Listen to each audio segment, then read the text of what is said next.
এই দূর প্রবাসে বসে আমি তাল কোথায় পেলাম? তাও আবার অসময়ে। আমাদের দেশে তো তাল অনেক আগেই কিন্তু শেষ হয়ে গেছে। যদিও আমি এবার দেশ থেকে তাল আনতে পারি নাই। কারণ আমার সামানের অনেক ওয়েট হয়ে গেছে সেজন্য তাল রেখে আসতে হয়েছে আমাকে। তারপর আলহামদুলিল্লাহ আল্লাহ রিজিকে রাখছে আমার। আসসালামু আলাইকুম। কেমন আছেন সবাই? আশা করি যে যেখান থেকে দেখছেন আল্লাহর রহমতে ভালো আছেন। আমরা তো আলহামদুলিল্লাহ ভালো আছি। আরও একটা ব্লগ নিয়ে চলে আসলাম আপনাদের মাঝে। আশা করি ভালো লাগবে। তো এখানে দেখতে পাচ্ছেন আমার কাছে তাল, আমাকে একজন তাল গিফট করছে। দেখেই তো মহা খুশি। একবার অত বেশি পছন্দ তা কিন্তু না। দেখে একটা আনন্দ লাগতেছে দেশীয় জিনিস সেজন্য।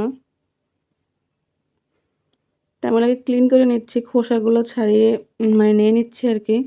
যদিও আমি অত একটা পারি না তাল নিতে বা জানি না আসলে। তবে ওই যে আম্মু নিছে বলতে আগে দেখছি সেই হিসেব করে আরকি আমার নেওয়াটা। কিছু ফালাইছি, কিছু নিছি। মানে খোসা ছুলতে আমার বেশি কষ্ট হয়ে গেছে। এটা তো তাও একটা ব্যাপার না। মানে হাত দিয়ে মথে, মথে নিতে হয়। তাও হলো কিন্তু আমি অনেক কিন্তু অপচয় করছি। তো মোটামুটি যা মতো নিছি আর পারি না, হাত ব্যথা করতেছে আমার। তো আমি এখানে ইয়ে করে নিচ্ছি আরকি। ছেঁকে নেব যেন আঁশটা না থাকে। আর এত সুন্দর কালার, তারপরে আবার ঘ্রাণটাও কিন্তু অনেক সুন্দর ছিল। এই প্রবাসে বসে তাল এটা ভাবা যায়? মানে আমি নিজেও অবাক হয়ে গেছি এটা। এখানে তাল গাছ আছে, তো যে এনে দিছে তার সাথে পরিচয় ছিল, সেই হিসেবে আমাকেও এনে দিল আরকি। আমরা তো আসলে দেশ থেকেই নিয়ে আসি ডিপ করে। তো আমি সবগুলো তাল ভালো করে ছেঁকে নেব, যেন কোনো আঁশ না পড়ে নিচে।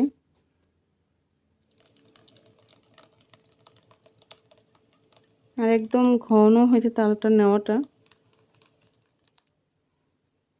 তো আমি সবগুলো করব না, কিছু রেখে দেব, মানে ডিপ করে রেখে দেবো, আবার ভবিষ্যতে খেতে পারবো ইনশাআল্লাহ যদি আল্লাহ বাঁচিয়ে রাখে। তো এখানে আমি তালের পিঠা বানাবো আজকে। একদম ঘন করে আমি তালের পিঠাটা নিয়ে নিলাম। তো আমি একটু ছেঁকে নিছি, এটাতে একদম কাপড়ে দিয়ে ঝুলিয়ে রাখছিলাম। তো পাতলাতে পানিটা পড়ে গেছে আর তালটা ঘনই রয়ে গেছে। যেহেতু আমি এখানে ইস্ট ইউজ করব, এখানে আমি 1/2 কাপ কুসুম গরম দুধ নিলাম। আর 1/2 চা চামচ মতো দিয়ে দিলাম ইস্ট। এটা একটু অ্যাক্টিভ হওয়ার জন্য অপেক্ষা করব।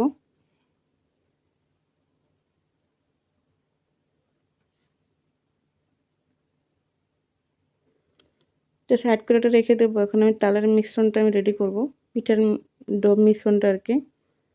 এখানে আমি তালে দিয়ে দিলাম চিনি, যার যেরকম মিষ্টি। আমি এখানে 1 কাপের মতো ব্যবহার করছি। আমার যেহেতু প্রায় 2 কাপের মতো তাল, তো 1 কাপের মতো চিনি আমি ব্যবহার করছি এখানে। আর দিয়ে দিলাম স্বাদ মতো লবণ।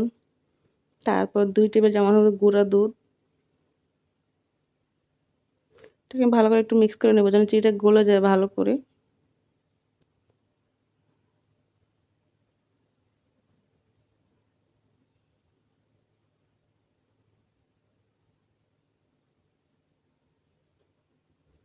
চিনিটা কিন্তু ভালো করে গলে গেছে। এই পর্যায়ে আমি দিয়ে দেবো চালের গুঁড়া। শুকনোও হতে পারে, তারপর ভিজেও হতে পারে, মানে ফ্রেশ হতে পারে। 1.5 কাপ চালের গুঁড়া দিছি, 1/2 কাপের মতো দিছি ময়দা। এটাকে আমি আবার ভালো করে মিক্স করে নেব। এখন আমি দিয়ে দেবো সেই অ্যাক্টিভ হওয়া ইস্টটা। এটা অ্যাক্টিভ হয়ে গেছে।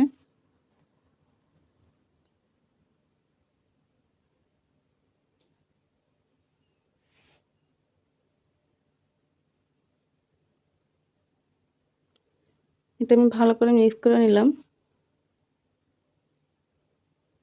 এই পর্যায়ে আমি কিছু দেবো না, নারকেল এগুলো।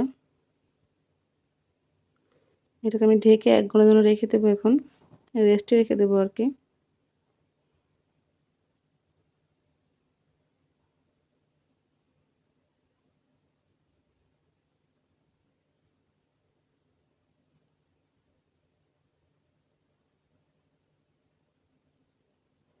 এদিকে পিঠা বানানোর জন্য আমি স্ট্যান্ডটা রেডি করে নিচ্ছি। এতটা স্টিম করব, সেই হিসাবে আমি এটাতেই করতেছি আর কি। আপনাদের স্টিমার থাকলে স্টিমারে করে নেবেন। এটাও আমার স্টিমার, এটা অন্য টাইপের আর কি। এখানে অনেকগুলো পিঠা একসাথে স্টিম করা যাবে। পানি ফুটে উঠুক, অপেক্ষা করি।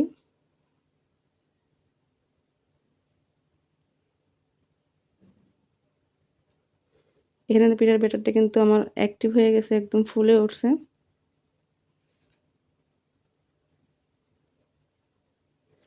এটাকে আবার আমি হ্যান্ড উইচ দিয়ে ভালো করে মিক্স করে নেব।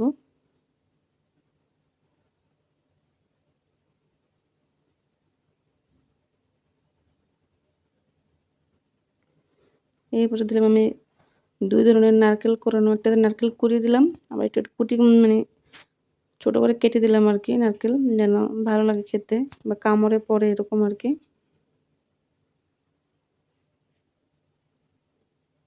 তো ভালো করে মিক্স করে নিচ্ছি। এখন কিন্তু আমার ডোটা রেডি, মানে পিঠা বানানোর জন্য।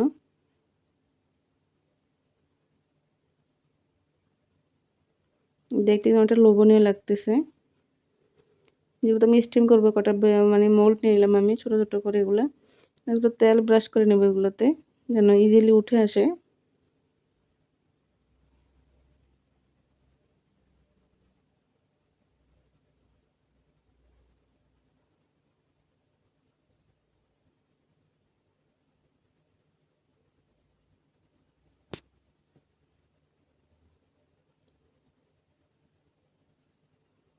তো আমি একদমই অল্প করে, যেহেতু পিঠাটা ফুলবে, একটু একটু করে দেবো, হাফ বাটি থেকেও কম দেবো। আর একটু ঝাঁকিয়ে নেব, দেওয়ার পরে সবগুলোকে যেন সমান থাকে।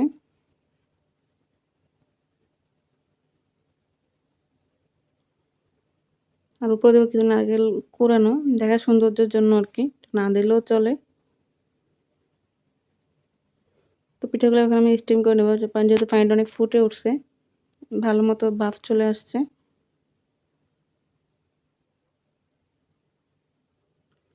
এটাতে কিন্তু কয়েকটা পিঠা একসাথে দেওয়া যায়, আরও কিন্তু দেওয়া যাবে। তো আমি 6টা করেই দিচ্ছি। এখন ঢেকে রেখে দেবো। যে ছিদ্রটা আছে ওটা আমি বন্ধ করে দেবো টিস্যু পেপার দিয়ে বা একটা কাগজ দিয়ে।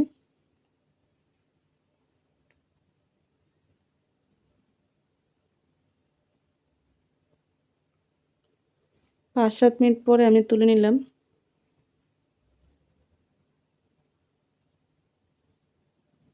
চাকুতে চেক করে নিছি যে চাকুতে লেগে আসতেছে না।